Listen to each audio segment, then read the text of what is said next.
প্রতিদ্বন্দ্বী কখনোই মনে করবো না। বাংলাদেশের নায়িকার সাথে বেড়ে বলে না মিলে তখন অবশ্যই আমরা বিদেশ থেকে নায়িকা নিয়ে আসবো। প্লিজ ভাই এই প্রশ্নটা করবেন না আপনারা। অবশ্যই তার কাছে যাবো সিনেমা নিয়ে। এই সিনেমার গল্পের সাথে ববি আপু যায় তাই তাকে নিচ্ছি। আবার যদি নেক্সট টাইম সিনেমা করি, গল্প রেডি হয়, যদি পরিমণির গল্প রেডি হয়, অবশ্যই তার কাছে যাবো সিনেমা নিয়ে। কিন্তু তছনছের জন্য ববি আপুই পারফেক্ট আমরা মনে করছি, তাই তাকে নিচ্ছি। সাকিব ভাই 26 বছর কষ্ট করে আজকে মেগাস্টার হয়েছে, তার সাথে টক্কর দেওয়ার মধ্যে বাংলাদেশে এমন কেউ নাই। আর আমি তার প্রতিদ্বন্দ্বী কখনোই মনে করবো না। আমি তার একজন ভক্ত সাকিবিয়ান। সিনেমা তো আমরা অ্যাকশন রোমান্টিক ছবি বেশি বানাই। এই সিনেমাটার ভিতরে অ্যাকশন রোমান্টিক কমেডি সবকিছুই আপনারা পাবেন। আর দেশের জন্য তো অবশ্যই মেসেজ থাকবো। আমি পিছে ডার্ক হল সিনেমা বানিয়েছি, আপনারা দেখছেন। ডার্ক হল সিনেমা তো সবাই দেখছেন, এখানে দেখছেন না যারা সাংবাদিক আছেন? মেসেজ ছিল বাংলাদেশের জন্য, তো অবশ্যই তছনছও বাংলাদেশের জন্য মেসেজ থাকবে, সমাজের জন্য মেসেজ থাকবে। আর গল্পটা ববি আপু অসংখ্য পছন্দ করেছে, সে বলছে এটা প্রত্যেক পাড়ে পাড়ে মেসেজ আছে। তো একটু ওয়েট অ্যান্ড সি। আমি কোনো ইন্টারভিউতে কখনোই বলি না যে বিদেশের বাইরে নিয়ে, বিদেশের নায়িকা নিয়ে আমি সবসময় না না না বলছি, যদি বাংলাদেশের নায়িকার সাথে বেড়ে বলে না মিলে তখন অবশ্যই আমরা বিদেশ থেকে নায়িকা নিয়ে আসবো, এরকম বলা হয়েছে। সিনেমার ভিতরে আমি মনে করি অ্যাকশন, রোমান্টিক, পলিটিক্স সবকিছুই থাকা দরকার। একটা সিনেমা আমরা টাকা দিয়ে কেন দেখি? আনন্দ পাওয়ার জন্য। একটু সময় যখন আমাদের হাতে থাকে, যারা সিনেমা, বাংলা সিনেমা যারা দেখি, তারা অবশ্যই একটু আনন্দ নেওয়ার জন্য, একটু সময়টাকে উপভোগ করার জন্য সিনেমা দেখি। তো শুধু রোমান্টিক না, একটা সিনেমার ভিতরে সবকিছুই থাকা দরকার। আমার ডার্ক হলটাও ছিল, আর ডার্ক হল তো আমার প্রথম সিনেমা। আশা করি তছনছ সারা বাংলাদেশ তছনছ করে দেবে ইনশাআল্লাহ। যেহেতু আমি অ্যাকশন সিনেমা করতে ভালোবাসি, আমার ডিরেক্টর বদিউল রহমান খোকন স্যার যখন আমাকে গল্পটি শোনায়, তখন আমরা চিন্তা ভাবনা করি সিনেমার নাম দেব তছনছ।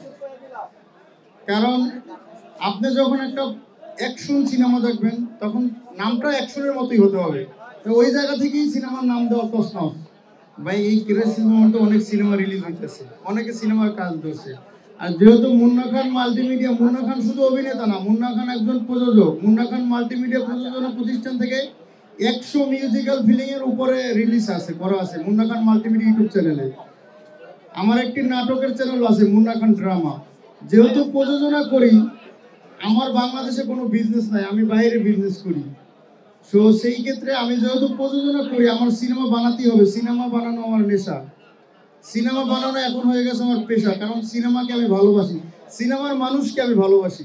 তো সেই জায়গা থেকেই সিদ্ধান্ত নেওয়া যে আমার নেক্সট সিনেমা তছনছ বানাবো। আরো সিনেমার ঘোষণা আসতে আছে ইনশাআল্লাহ, দেখা যাক। অলরেডি আন্ডার প্রসেস, গল্প রেডি হইতেছে। আসলে কোনো ব্যবসায়ী প্রফিট চিন্তা করে বিজনেস করে না। ব্যবসায় লাভও আছে, লসও আছে, এই হিসাব করে আমরা কাজ করি। বদিউল আলম খোকন 34টা সিনেমা বানিয়েছে। আপনার কত টাকা মনে হয়েছে বাজেট? সিনেমায় ইয়াসমিন হক ববি আছে, সুপার হিট নায়িকা, একদম প্রথম সারির নায়িকা। আমাদের মিশা ভাই আছে, আলেকজান্ডার বউ আছে, একদম নিচ থেকে উপর পর্যন্ত আসছেন। কতগুলো ব্যানার দেখছেন, নিজ ব্যানার, কতগুলো শিল্পী আছে। তো বাজেটটা এখনই বলা যাইতেছে না, একটু ওয়েট করেন, সময় সব বলে দেবে। রুবেল ভাইয়ের তছনছ ছিল, রুবেল ভাইয়ের তছনছ ছিল, এক মিনিট। রুবেল ভাইয়ের তছনছ ছিল। আমাদের সিনেমায় একটা নিয়ম আছে, 12 বছর পরে সেম নেম আবার দেওয়া যাবে, তা না হলে তারা কিন্তু পারমিশন দেয় না। আর রুবেল ভাইয়ের তছনছ থেকে প্রেরণিত হয়ে আমি তছনছ, নতুন যুগের তছনছ বানাইতেছি। ধন্যবাদ রুবেল ভাইয়াকে যে এত সুন্দর একটা নাম। আমি তছনছ নিজে সিনেমা হলে গিয়ে দেখেছি। আমি বারবার বলছি ভাই, আমি একজন সাকিবিয়ান। সাকিব ভাই আমার গর্ব, সাকিব ভাই আমার প্রেরণা। আমি কখনো সাকিব ভাইয়ের সাথে টক্কর দেওয়ার মতো কোনো সময় আমি চেষ্টাও করি না। আর যে বলবে সাকিব খানের সাথে টক্কর দেবে, সে বোকার স্বর্গে বাস করে। ভাই এমন প্রশ্ন করেন কেন ভাই? আপনারা বলেন।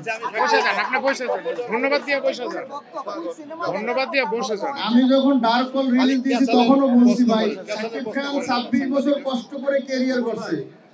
তো সাকিব খানের প্রশ্ন না করাই ভালো আমি মনে করি, কারণ আমি নিজে একজন সাকিবিয়ান।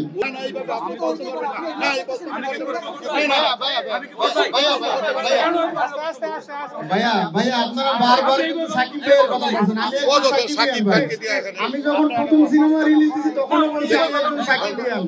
সাকিব খানের এমন কোন সিনেমা নাই যে আমি না দেখছি।